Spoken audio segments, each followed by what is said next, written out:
Was that a season-saving win for the Heels? This is Tyler Hansbrough, and you're listening to Locked On Tar Heels. You are Locked On Tar Heels, your daily podcast on the UNC Tar Heels. Part of the Locked On Podcast Network, your team every day. What's up, folks? It's Saturday, December 21st, 2024. Welcome in to this live postcast edition of the Locked On Tar Heels podcast, the only daily North Carolina show out there. I'm your host, Isaac Schade, joined by our good buddy, Marc Campbell, where we get to break down Carolina finally getting over the hump in one of these close games. I'm tired of seeing the same game over and over, but at least this time they got over the hump. You guys, you're joining us at the place to get your Tar Heels content every single day. It's part of the Locked On Podcast Network. Thanks for making this your first listen or watch post-game. Special shout out to all the everydayers, the Locked On Tar Heels Discord members, and of course the insiders. This episode is brought to you by Game Time. Download the app, create an account, and use code LOCKEDONCollege for $20 off your first purchase. Marc Campbell. It wasn't pretty. It wasn't perfect. It was the same game we've seen a lot, but finally, Carolina figures out a way to get up and over the hump. 76-74 win over UCLA in Madison Square Garden in the CBS Sports Classic. The second time in the last 3 years there at MSG, getting a very close win. Folks, you'll remember 2 years ago, it was Pete Nance hitting a game-tying shot at the end of regulation. Carolina wins in OT. Heels are now 7-5 overall, 2-5 in quad one. And Marc, obviously there's a lot of lipstick on the pig to this one, I think, that we have to talk about here, if we're being honest. But look, we've had enough negative conversations this season, so let's start positive. North Carolina gets a win. It's this win that they've been needing. We talked about this was do or die week for Carolina. Would have loved to have gotten both wins, Florida and UCLA, but at least they got one. In your eyes, is this a season-saving win in terms of like resume for the NCAA tournament and other things like that? I don't know if it saved the season because we still have so much more to go. But I think without this one, you would have been looked at very differently come selection time. I think this one at least like evens the balance a little bit. There's Dayton and UCLA on one side, and then you can look at all the other ones and be like, man, they were really in those games, minus probably Alabama. But like all the other ones, you could say like, you know what? Those are 50-50, like a few balls bounce one way or another, like they might win those. So I think this one gives you a little bit different lens to look through it when you get down in the March region, as long as they keep doing what they need to do along the way. And that's a big if there, right? Like we've seen that they've got the competitive grit and determination, as you said quite a bit as we were getting ready to record, man, they really just ground on this game and finally got it down. But I feel like we haven't seen the consistency, to your point, that leads us to believe that, you know, now you got one more non-con game. That's Campbell should win that game. And then it's 19 ACC games. They're going to have to figure out something to where it's not the second half comeback teams game after game after game, right? Like, in your opinion, how do they work at getting to that level of consistency? Man, I don't know. I really don't. Like, looking at what they're doing right now, I think we're finding our rhythm in the second half because we're finding the rhythm of who's actually playing well. It feels like every single night, like we're trying to put together who's actually got the juice, like who's bringing it. I feel like for us to find consistency, we need a few guys to step up and be more consistent where we can rely on them over and over and over again. Yeah.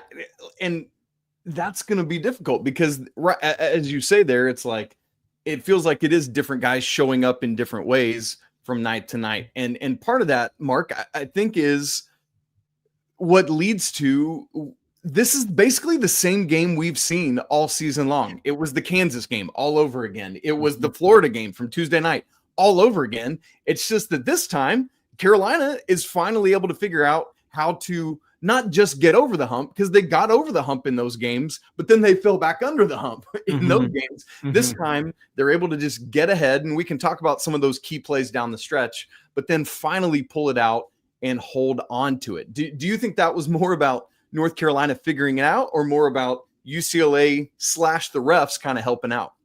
I think a little bit of both. I think we shot a lot of free throws there at the end. I thought that there were some calls that were made earlier, like there was a charge that they called a block for Ian Jackson. And then on the other end, like later in the game, they gave that same call to UCLA. There were a lot of calls that I felt like the whistle could have been dropped a little bit earlier, but because it wasn't and it was called tight, that everything had to stay tight going through to the end of the game. And I think we shot a lot of free throws, which was really good for us because sometimes we get a little sticky on offense and it gets something where every possession is grinding down. So for us to get to the free throw line is a huge deal. And then we made free throws. We defended. We got a big steal. Seth got a big steal on the press. So we did some things. We made winning plays. It's just you would want to see us find a little bit more consistency, a little bit more continuity, and not have to grind down every single possession to try to get a bucket. And in just a second, I do want to talk about that because so much of the offense feels like it doesn't have that just rhythm that some of the offensively empowered Carolina teams have. So I want to get to that, Mark. Mm-hmm. And with the free throw line, as I'm looking at those numbers, which I can pull up the box score here, folks, in a second. Carolina, 35 free throws, leave 11 of them begging, though. 24 of 35 at the free throw line. And obviously, literally the possession before Seth had that great defensive play to get Carolina the ball back. RJ missed 1 of 2, which could have tied the game there. Thankfully, Seth got that. RJ redeems himself with those 2 free throws to end the game.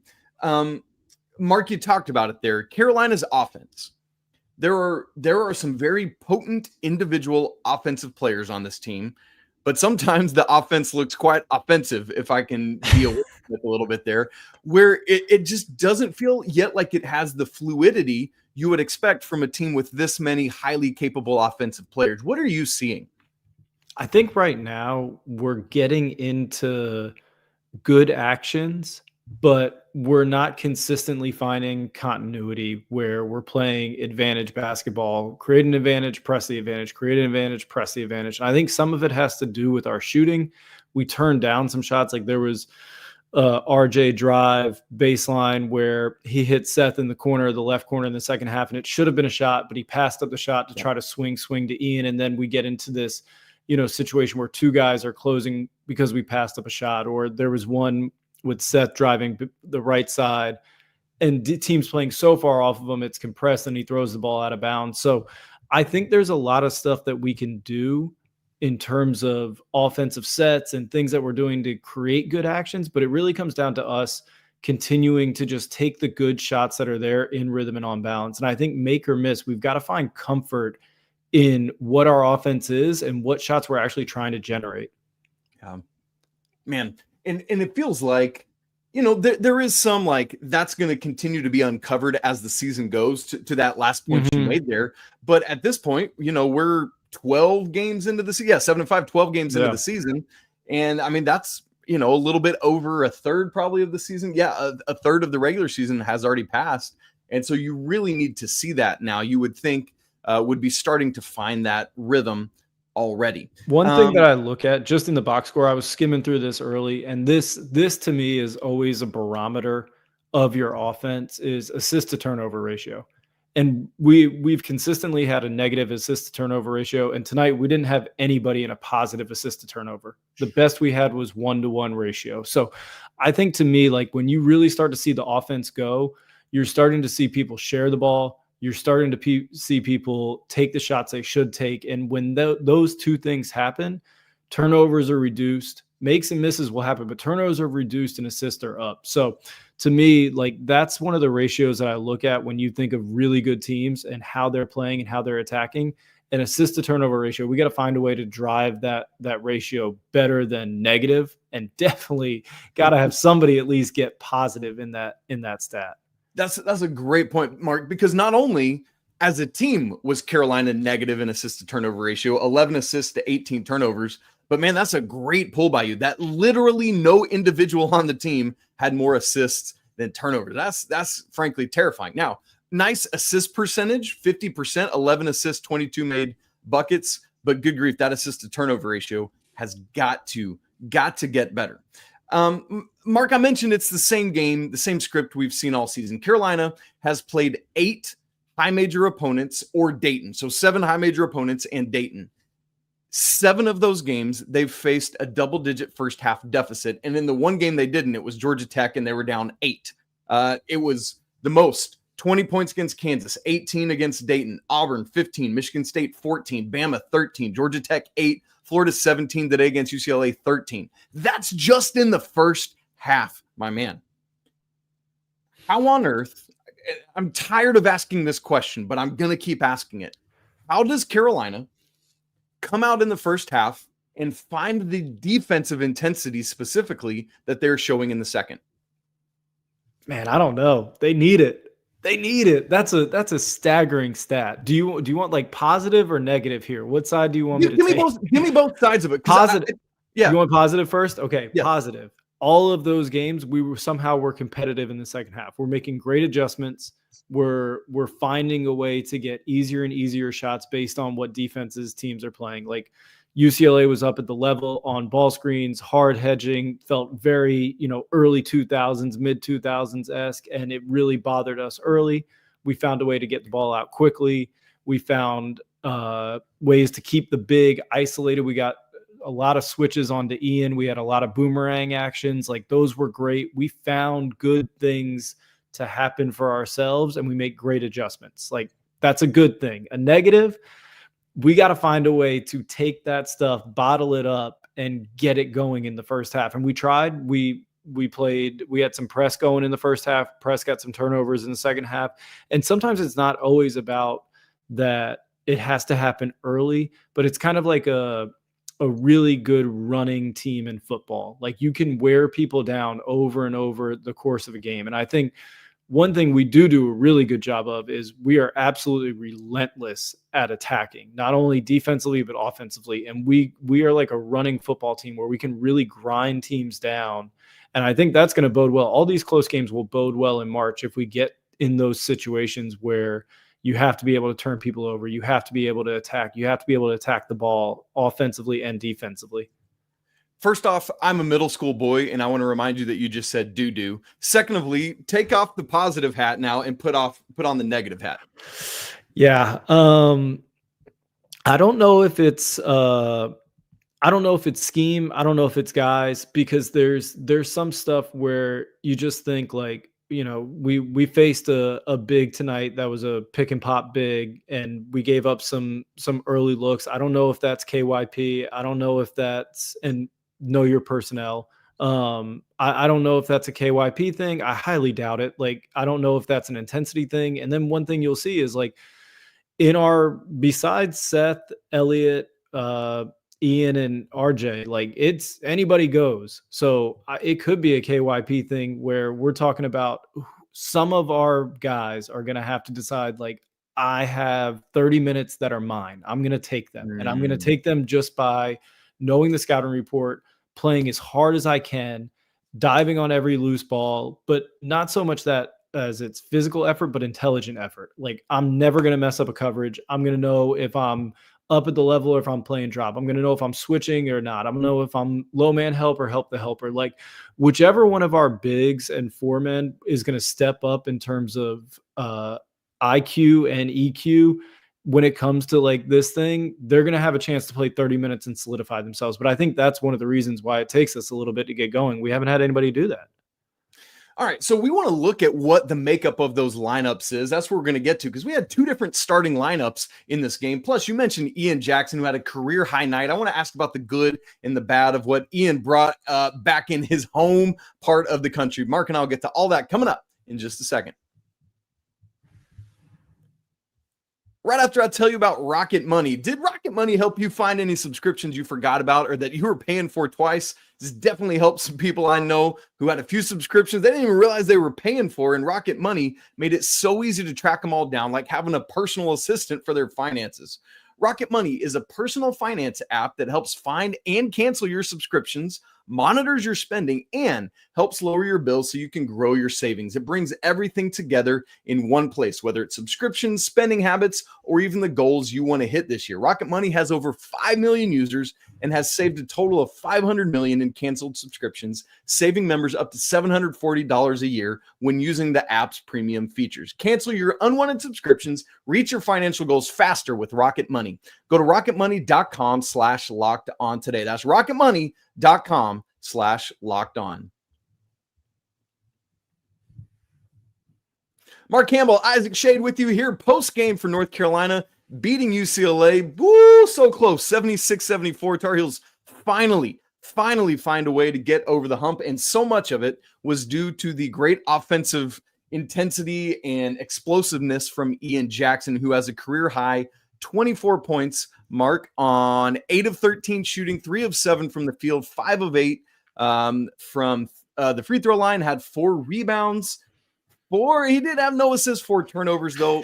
Obviously we talked about that assist to turnover ratio. He was the worst offender of it, but you expect that from freshman. Mark, what did Ian Jackson, not like the big picture level, although you might get into that conversation, but specific to this game, what is it that Ian Jackson did so well to help bring Carolina along? He brought the juice. Like, he absolutely brought the juice. There's never a time where he's out there where he doesn't seem like he thinks he's the best player on the court and he can get a bucket at any time. Like, he is juiced up. I love watching him play. He's not my preferred style of game, but seeing him on our team is a really, really fun thing right now because we need it. We absolutely need what he brings, and him being back home in the Garden, I know it had to mean so much for him. And to have the first few go down probably helped a lot. First few, it started off 3 for 3 from 3. He was feeling good, but man, they'd be lost without him right now because they were in a bad spot, and he really picked them up. Set a little floor level of okay, we're not going to go down 20, and then continuously brought the energy going. Say more what you mean there about not your preferred play style. Why and what would you rather see? There's a lot of dribble ISO with Ian, and that's his game. He's got very much like a Jordan Clarkson, Jordan Crawford, that type of game. That's his game. And I think there's something good in terms of they're letting him be himself, and he knows himself. Not my preferred style. I don't think that you normally get that many dribbles at the next level. And if you do have that many dribbles and you're 0 for 4 turnovers, your ceiling is very much you play a bench role. So not my preferred style. That's a 6-man style, but for us right now, it's awesome. It's truly awesome. And we need it so badly because he's the only guy out there right now that every single game you see him, he's got the juice. He's got the energy. He's thinking yeah, I got this, come with me. And I don't know where they'd be right now without him. Well, and because his 2 highest scoring games now are this game and the Alabama game, when so many other guys looked basically, if I can use the word, inept offensively, and he was able to do it. That said, Mark, I want to talk some about lineups. We had the same starting lineup that we've seen now the last several games of Elliot Cadeau, RJ Davis, Seth Trimble, along with Drake Powell and Van Allen Lubin. In the second half, though, Coach Davis switched out Drake Powell for Ian Jackson and Van Allen Lubin for Ty Claude. I'm less concerned talking about the 5 position and more interested in talking about Ian being inserted into that 1 through 4, basically, because he's got that extra height and juice, as you said, that, maybe, Elliot and RJ will attack relentlessly, but he's like my height, your height, right? How tall are you, Mark? 5'11". Okay, yeah, we're 5'11". RJ's 1 inch taller than you and I are, right? And Ian just has that extra height that's going to allow him to do some of that. Do you like that lineup switch and having him alongside Elliot, RJ, and Seth? No. Okay, why? We're too small. We're too small, and we're too similar. We need skills that in that starting lineup and the lineups that are going to play the most minutes. We need guys that amplify the other skill set. We don't need skills that cross over and just detract. We need to make sure that each person is able to amplify the other. So if he is coming into the lineup, I wouldn't make it for Drake. It's got to be for one of those other 3, and it's not going to be RJ. Yeah. And so then the question, because that's been my conundrum all week long this week, is you got to get Ian the minutes, but it's got to be either for Elliot or Seth, right? That's the calculus on it for me. And we saw a lineup a little bit early in the second half where it was for Elliot because the personnel was RJ, Seth, both freshmen, Ian and Drake, along with Ty Claude. Is that a suitable solution for you? For me, I think he can come off the bench and play 32 minutes. He did it tonight. It's not so much about him starting. It's just about where that you get him into the mix in terms of who's next to him. And I think going 4 guards, you can do it. You can survive sometimes, but you don't want to do it the whole time. So I think him with Seth next to him, with Elliott next to him, with RJ next to him, whatever it is, he can plug in with 2 of those 3, any 2 of those 3. It doesn't matter.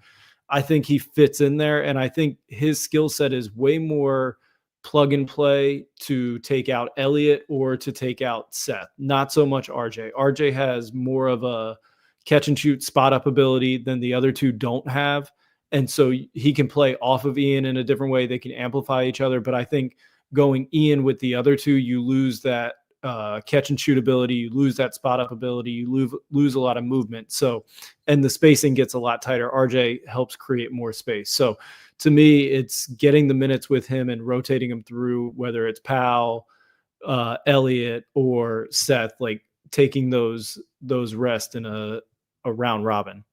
To Mark's great point, Ian played the second most minutes on the team. RJ 36, Ian 32, Seth played 31, and then it was Elliott 28 behind that with Drake at 24. So those are your 5 highest minute guys are Elliott, RJ, Seth, Drake, and Ian in this game, interestingly enough.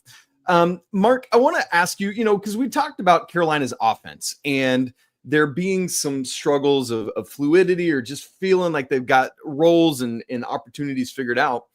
That said, this is the most points UCLA gave up all season. Prior to today, UCLA's season high was 75 points surrendered. Carolina, barely beats that, but does at 76.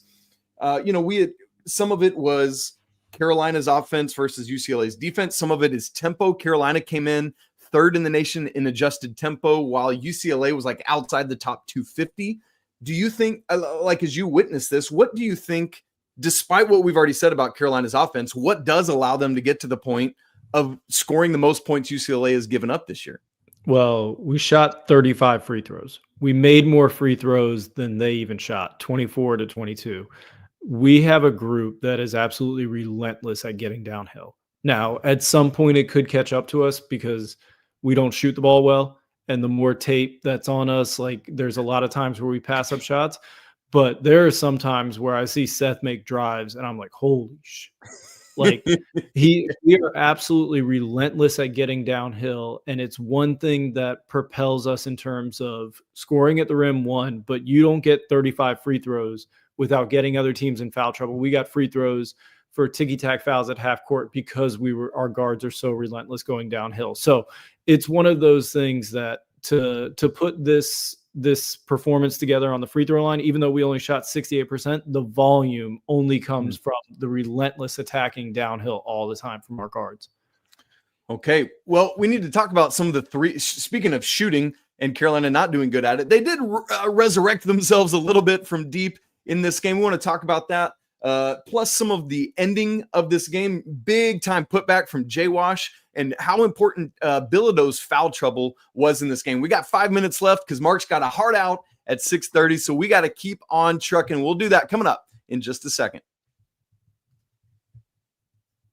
Right after I tell you about Game Time. Y'all, going to college basketball games during the holidays, one of the absolute favorite things to do, man. Like if you were at this game today at MSG, walking outside into Lower Manhattan, seeing all the awesome Christmas stuff. I mean, it just does not get any better than that.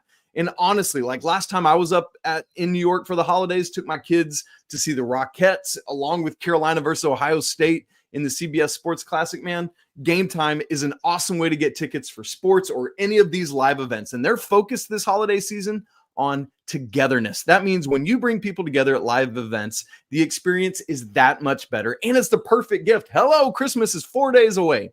I've already bought some Christmas gifts using Game Time, man. I suggest that you should do so too. If you want to go to the Carolina versus Campbell game, the last non-con game of the season, man, go check out those tickets. Take the guesswork out of buying tickets with Game Time picks. Download the app, create an account, and use code LOCKEDONCollege for $20 off your first purchase. Again, create an account and redeem code LOCKEDONCollege for $20 off. Terms apply. Download the Game Time app today. What time is it? It's game time. Game time. Who? Game time. Who? Thankfully, Game Time is over for today, and the stress has gone down because, again, Carolina finally gets over the hump and wins one of these big games. I know normally in postcast we get into the comments in the third segment, but we just got about 3 minutes left before we got to get out of here. So, Mark, I just want to do some quick hitters, and then we will go. North Carolina came into this game in December shooting 22.5% from three, 25 for 111 overall. In this game, they go 8 of 23, 34.8%. It ain't setting the world on fire, but with what we just said about getting to the free throw line, and that's consistent for Carolina, who attacks, is that mark, 34.8%, is that enough to balance with that work at the stripe? Yeah, maybe. I don't know. We truly, like, volume matters. We seem to run into this problem. We were texting after the Florida game. We seem to run in this, the college game trickles down from the NBA game, and it's not quite there yet. We saw a taste of it. You saw a taste with Alabama. They play a very NBA style, but we kind of start the game at a deficit when it comes to the math problem. And our volume of threes and the makes of them, we put ourselves in a little bit of hole with that combined with the turnovers. It's not like that it has to be threes, but if we're not going to be a volume shooting team that can make them at a pretty good percentage, then we gotta not turn the ball over. So those two things kind of slide in the way. So 35% is fine. We got to dial down the turnovers so we get more shots, more opportunities to attack. Yes. Again, 18 turnovers in this game, which, to be fair, UCLA forces like 21 a game, if I remember correctly, their number. But still, the point remains, because, Mark, 3 of those turnovers was stepping on the sideline. Elliott trying to split a double team. Like, there's some that we can live. There's a lot that you can live without. And live ball ones kill you. Like, some of the stepping outs weren't crazy, but like some of the ones where we're just doing silly things, like extending our arm and hitting somebody, like silly things, we need to not give the ball away carelessly. Yes. By the way, on threes, yes. Really quick. Yes, affirmed. RJ Davis, 1 3-pointer away from tying now assistant coach Marcus Page for the most threes in Carolina history, 299. 2 more threes will make him the first Tar Heel ever to get to 300. Crazy stuff. And I know it's 5th year, whatever, who cares? Mark, another game with hardly any offensive help for the front court. It's just not giving much. However, a massive putback from Jalen Washington late in the game, 90 seconds left, was the first time Carolina had tied it since early in the game. I know we're short on time, man, but what does this front court need to do? And how big was that putback from Jay Wash? I thought he played great down the stretch. I think it would have been really easy for him to shell up. You could tell he was in the doghouse. Like, it would have been really simple for him to shell up, say, woe is me, but like, he stayed mentally in it the whole time, because when he got in at the end, like, you could tell, like, he wasn't trying to catch up. Like, he was there, he was locked in. So I think huge credit to him. This will be a nice way for him to go on Christmas break, like feel good about himself. I think he's got the tools to be the starting 5, to be the guy that can solidify 30 minutes a game. It's really about him coming with a certain level of physical tools plus mental. And I think the mental is really being engaged with, what is he doing every single play in terms of coverages? Is he talking his way through to let people know where they're going? When you're a big, you're the quarterback of the defense, you see everything. Like, is he communicating coverages well? Is he taking on the offensive end? Is he taking every little thing he knows and just pressing each advantage and moving the ball from first side to second side or second to third quickly? I think if he does those things, like, he could really be the guy that steps up, because he's by far the most physically gifted. That's a great way to put it there to wrap us up today, Marc Campbell. All right, Tar Heels, 76-74 victors over UCLA at Madison Square Garden. Crazy stuff. Carolina now 7-5. Little over a week off for Christmas break before they take on Campbell to wrap the non-con slate next Sunday back in the Dean Dome. Make sure you get tickets. That's always a highly attended game over Christmas break. Huge, massive thanks to Marc Campbell for joining us to give us all his wisdom and insight on the Tar Heels and just about the game of basketball in general. We are all smarter, Mark, for you joining us. So thank you for all that. You guys, we will be back on Monday with our next show heading into the Christmas week. Even though it's Christmas week, going to be with you all 5 days. Would love for you to join us. If you haven't subscribed to Mark's great content, man, make sure you check out his Substack. I'm always getting great emails dropping into my email because I read it all too, man. It's such good content. Make sure you sign up for that. Links for it are in the show notes for today's show to get in on Mark's stuff. If you haven't subscribed to Locked On Tar Heels, do so. Video, audio, man, it all helps make sure you don't miss a second. We're going to be back on Monday, but until then, it's always a great day to be a Tar Heel. You know the deal. We'll talk to you then. Peace.